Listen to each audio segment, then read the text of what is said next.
Le texte de prédication retenu par l'UEPAL pour ce troisième dimanche du Carême est tiré de l'Évangile selon Luc au chapitre 9. Comme ils étaient en route, quelqu'un dit à Jésus en chemin : « Je te suivrai partout où tu iras. » Jésus lui dit : « Les renards ont des tanières, les oiseaux du ciel ont des nids.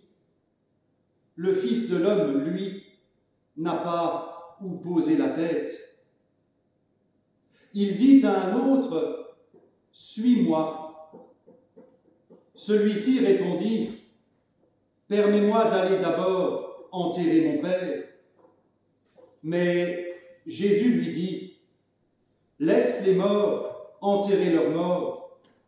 Toi, va annoncer le règne de Dieu. » Un autre dit encore : « Je vais te suivre, Seigneur, mais d'abord, permets-moi de faire mes adieux à ceux de ma maison. » Jésus lui dit : « Quiconque met la main à la charrue, puis regarde en arrière, n'est pas fait pour le royaume de Dieu. »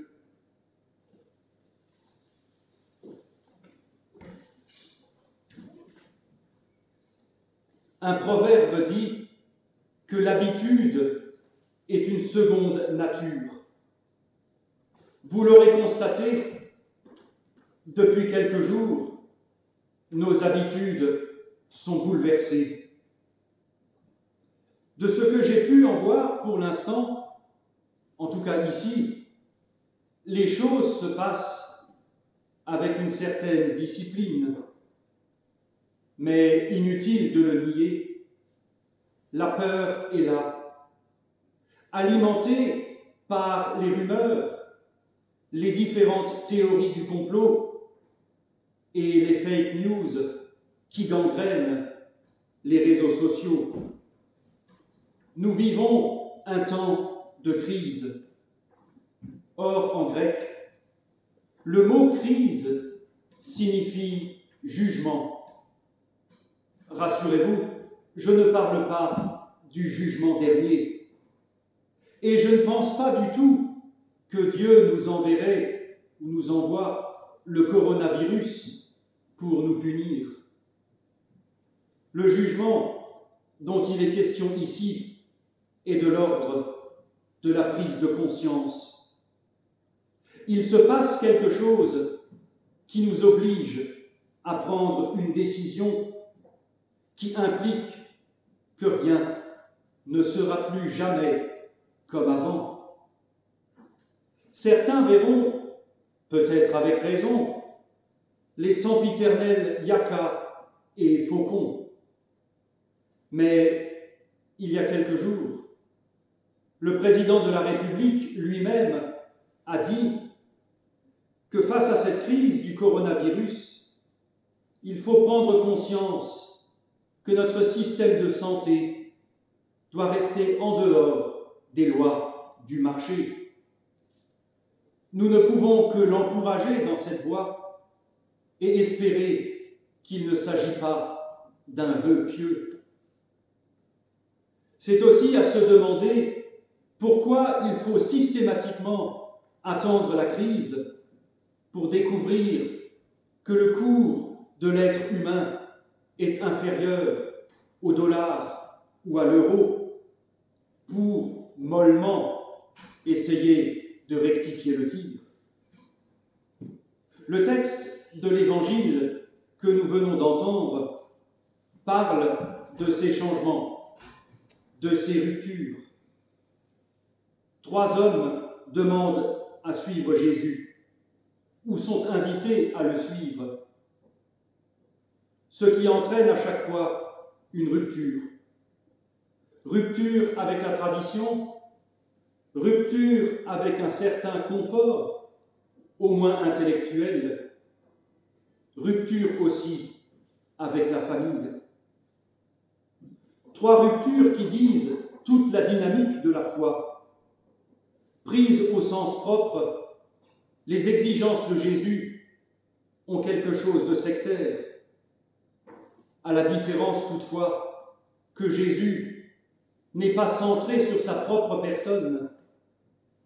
Il indique une route. Mieux, il est une route où chacun peut se trouver.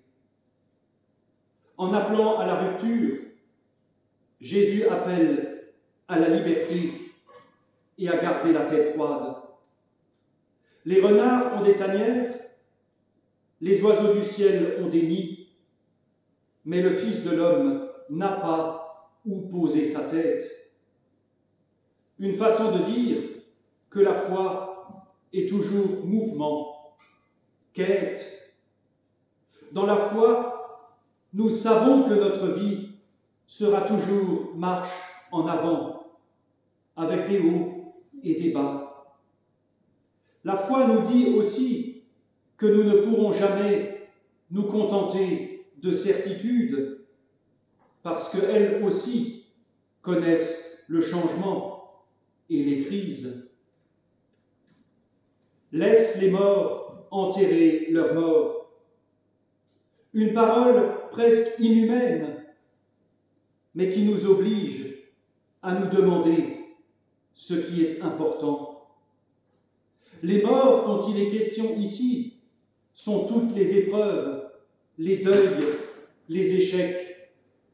On peut multiplier les termes. Tout ce que nous traversons et qui nous empêche de vivre. Jésus dit ici, ne te laisse pas submerger, ne te laisse pas mourir. Rien ne sera plus comme avant, mais un après est et reste à construire. Ce qui est complété par cette dernière parole de Jésus. Quiconque met la main à la charrue, puis regarde en arrière, n'est pas fait pour le royaume de Dieu. Comme le souligne Antoine Nuis dans son Nouveau Testament, commenté verset par verset, le passé est le passé. On ne peut plus rien pour lui. Le futur est entre les mains de Dieu.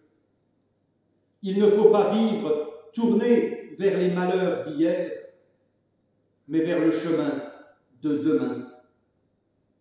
Nous sommes aujourd'hui le 3e dimanche du Carême. Dans la grande tradition liturgique, ce dimanche s'appelle dimanche Oculi, du psaume Oculi mei semper ad Dominum. Mes yeux sont sans cesse tournés vers le Seigneur. En ces temps de peur, voire parfois de panique, nous sommes appelés à nous tourner vers Dieu. Pas pour conjurer le mauvais sort, mais pour ne pas laisser la peur et le désespoir gagner sur nous, faisant de nous des morts, enterrant leurs morts. Nous sommes appelés à ouvrir des voies nouvelles pour un monde plus humain. Et nous sommes appelés aussi, sans négliger les consignes de prudence, à ne pas voir en l'autre un danger, une menace ou un ennemi. La foi à laquelle le Christ nous appelle est relation, confiance, espérance et patience.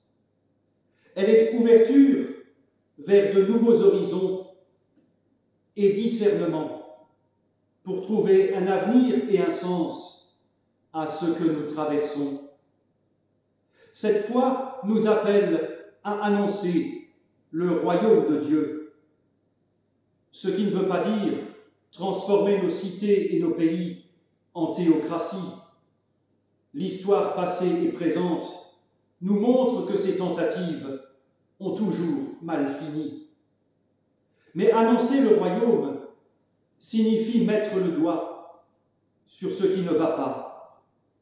Dire haut et fort qu'il n'est jamais normal que l'humain passe après l'économie, qu'il n'est pas normal que l'humain soit victime des idéologies, du racisme, de la guerre ou du mépris ordinaire.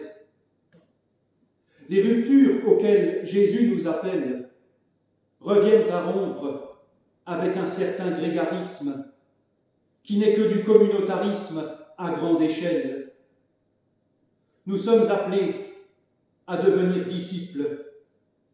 Et comme l'écrit l'exégète François Beauron, devenus disciples, nous restons dans le monde.